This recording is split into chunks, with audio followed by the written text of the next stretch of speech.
Welcome to Omnisport, the ultimate African sports audio channel. Live and on demand at omniaudio.africa and streaming data free on the MTN network in South Africa. It's where Africa comes to play. Romy Titus and Kevin McCallum.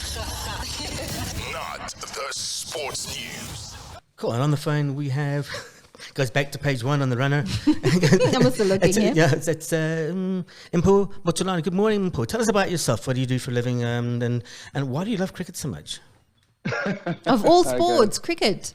It's not cricket. I love all the sports. I just find cricket a lot easier to talk about. And there was an easy way into this broadcasting life. But I have a day job. I work in an investment firm. But sport is my passion, and it's been my passion project for the last 7 to 10 years. I've had podcasts. We've had a digital cricket commentary station that we're running, which is why I found myself in cricket. And then now I still do a weekly cricket podcast called the Full Quota Podcast, where we talk all things South African cricket, domestic cricket, mostly actually, and then stuff around the Proteas men and Proteas women. Did you work with Simon Gear for a spell then? Yes, I did. Okay, I did a couple of those broadcasts with him. Yes. Simon and I ran that business for a while. Yeah, someone desperately out of doing the weather, I think. At least you'd always know whether it was a good day or not for cricket. Rob Walters leaving, massive blow, bit of a shock. But had the job become harder because of the desperation of South Africans for a World Cup win? I don't think it was the desperation for a World Cup win. I think it was everything in between. And the plan that he had in terms of trying to focus not on having the best 11 on the field all the time in between World Cups and tournaments, but trying to open the pool. So I think he broke the cohesion that the team had when they could have had going into World Cups, even though they did well and got far. But that final step requires a little bit more time with the best 15, and I just felt that he was trying to get about a pool of 45 players, which I think the best pool you could get is about 25 players who would be rotating in and out of that Proteas limited over setup. He just focused on that a little bit too much, and when you look at a performance review, it's an annual review. It's not just what you did in tournaments, and he was great in tournaments. And his big plan in tournaments was he's hoping that the best 15 guys were always going to click because they played with each other for the last 10 years. And it happened. And we saw that in the USA. But before the USA, it looked like we weren't going to win the World Cup. Yeah. Before we even got to the last World Cup in Pakistan, we didn't even think like we were going to win because you kept on losing series, which is so anti-South African. This is the most successful ODI team in the history of cricket. We're leagues ahead of everybody in bilateral series. And which is fine, and that's okay. And yes, we want a World Cup, but the idea that we forego the work we do in bilateral series for the chance at winning a World Cup, yeah, it's a risk. But I'm not sure if it was something that the director of cricket was happy with. I think from a plan perspective, to a certain extent, some people would say he had no plan. His plan was relying on the six batters who played together for the last 5, 6, 7 years, and the bowlers who were going to come right. And he just was found out in a year where really bowling was really tough because we had so many injuries and we couldn't necessarily get the best guys out there to get them rhythm and repetition. So, look, I'm not crying about this. I don't think South Africans should be worried about this. I do think that there are coaches who can still get the best out of this team in a different way, also trying to get the best guys out there. Yes, he had issues with IPL and players not being available and all of that stuff, but I think I'm not saying that Rob was a bad coach. I just thought his plans and processes weren't the best when it came to this team. Look, I don't envy the job of any coach, the world over, because I think it really is a thankless job and it's extremely tough as well. Then when you said it's everything in between leading to that resignation, I can't help but think, where his family base was, where he was, being up at certain times of the day, being in New Zealand, but trying to catch up on what's happening on this side. I think it's a very delicate balance when it is that you leave your home base somewhere else and you move pretty much in the other side of the world into a different time zone, and then you're still trying to be a part of that family nucleus, which is almost impossible when you have a demanding job like he did. No, and that's probably one of the reasons why he tendered in his resignation. But don't you think about that prior? For me, it's almost like eventually, yes, the gavel drops, but it's not like you didn't know that this is what you were buying into. And then I almost think further than that when you are appointed as coach, that these are big things, keeping your family together, being a part of that nucleus. It's a big thing, especially if you're a father and you have kids, you want to be a part of that.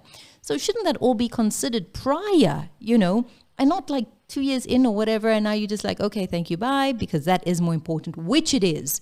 But it should have been something top of mind before. It was a question in his first press conference as to whether he was going to move his family this side.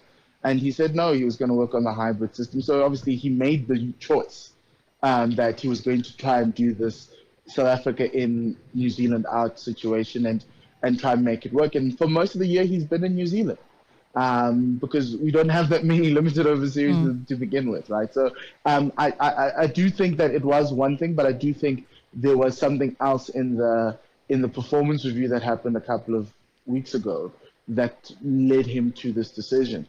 Because from my perspective, you can follow domestic cricket wherever you can in the world. All the games are on YouTube. You can get tape from CSA around players you want to watch. So you can do that even in a New Zealand where New Zealand's like 12 hours ahead of us, right? I think for me, it was just a question of the dissatisfaction around the plan and the strategy. But also, I wouldn't put this past CSA. I think in my head, we can't afford to have two coaches. And yes, it was nice, and yes, we want to follow the England model. But for an entity that hasn't been making a profit and hasn't been making a profit for the last couple of years, having two coaches, two senior coaches, to coach one team didn't necessarily make sense, especially when there's one coach who's actually Wisden Coach of the Year and has been doing a great job. It just makes you reflect as an organization as to maybe you may need to go back. And I do think there were some other things at CSA, and that's what I mean about in between, right? They use the bilateral series to kind of as the stick to beat him with. However, at every tournament, Rob always got into the top four. Yeah. And so, how do you balance those? And I think the dissatisfaction of the fact that this team keeps on losing throughout the year, but somehow we get to a World Cup and somehow everything just comes together. And I think maybe it was used as a way to kind of, restructure the co-coaching thing. I think he's done a great, the World Cup performances aside, as a South African fan, everyone's happy with what we're seeing. It's just obviously we just hate losing to Afghanistan and Ireland. Yeah, we do. Who suffers more, do you think, now? I know parting ways always, some happy, some not. Who suffers more? I think at this point in time, I think it's Rob. I think the players have done really great work in terms of getting the cohesion going and getting themselves playing with each other and trusting each other, because I don't think that 11 or 15 players, and if you add Luandre and Dieval Brevis into that squad, make it about 20 players. I think they're fine. I think the players are okay. I think CSA has an opportunity to restructure and relook at it like England did and move it back to one person. And obviously you guys know who I'm talking about. And so I think it's a win for CSA if they want to save money. It's a win for the players because fundamentally unless we get someone who's just left field, who's going to change everything. The style of play, the style of cricket that's being played has been dictated to by the director of cricket, Enoch Nkwe. It's very aggressive. It's very very man-uppy in terms of you have to land the first punch and try and play as aggressive as possible to give yourself every chance to win the game. That doesn't change, and that's the same in the test side, right? So I think the loser here might be Rob. I do think he'll still find a job in New Zealand because he's one of the most successful coaches to ever coached in domestic cricket in New Zealand. So if I had to pick a loser, it'd be him, but I don't think he's lost much. So, I mean, obviously the other name you want to mention is Shukri Conde. Everybody's been speaking about it already. Would you be happy with Shooks? I mean, I've known him for a long time. He's a great coach, great man, and the players do respond to him very, very well. Kevin, I didn't know him before I knew about him, but I never obviously knew of his coaching philosophy and tactics. And I thought it was kind of weird the way he went about that test side. Yeah. But the players responded to him, as you said. Yeah. The brand of cricket that you're playing is exactly the brand of cricket that the director of cricket wants.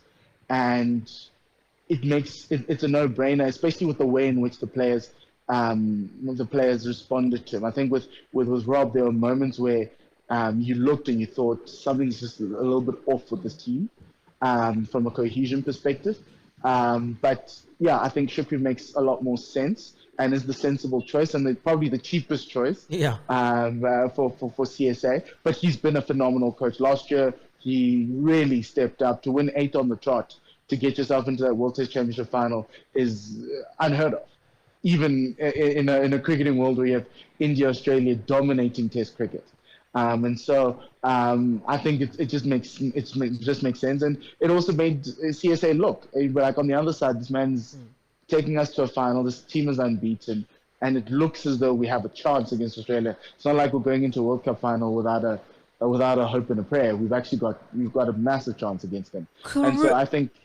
Go ahead. I was done, but I think for me that's he's my choice. If it's 2 words that go together. Christmas, cricket, grrr, grrr, right? Mm-hmm. And I mean, what's going on? Oh, we're going to be watching SA20 over Christmas. I'm sorry, but there are grown men who wake up on a Boxing Day going, look, I'm not a fan of Test cricket, but I mean, for so many years, my family congregate, But I mean, how are you supposed to digest your Sunday lunch if not sitting drinking a dozen beers while watching a day of Test cricket? It's sad. Yeah, it is sad, but it's a function of where world cricket is now. That Future Tours program really hurt us this year. But we knew a year like this was going to come, right? There was always that one summer where the Proteas were playing Boxing Day cricket in Australia, in Melbourne, and we all had to wake up at 2 a.m. By the time we woke up on Boxing Day, there was nothing, right? Yeah. And so it's just one of those years where it just happens to have no one come. I thought CSA could have tried to get other teams to come in, even if it was a Zimbabwe, just for us to just even feel the something. Even if it's a domestic 11, like the best players this year, like a Giva Luandre, a Deervalt, an opportunity against a very strong Zimbabwe side because they're playing good cricket. That would have worked, but obviously they weren't able to, and I can't fault them for it. The only question is obviously next year when the financial statements come out, they're going to be rendering a massive loss. Yeah. And for me, that's the bigger worry outside of not necessarily not having Boxing Day Test matches. But we're going to have Boxing Day SA20, which is different. I just hope that it doesn't continue. Mm-hmm. But yeah, it's going to be something new for everyone to kind of get themselves, to wrap their heads around. And yeah, look, we'll have the Ashes that we'll be watching, but that's pretty much it. Yeah. Well, I mean, one thing I know that worked was this conversation. So thank you very much for joining us. And yeah. Are you awake? I am. You left me there for a minute. Sorry, I did. I was just trying to find something. Mdu says it's time for us to say goodbye. Yeah, but Mdu and I are going to have a little chat about that music just now. That's going to be a long chat. Yeah. We are back tomorrow, Friday edition. Till then, cheers, cheerio. bye. And bye. Bye, everybody. Bye. Bye. On demand. This is not the sports news.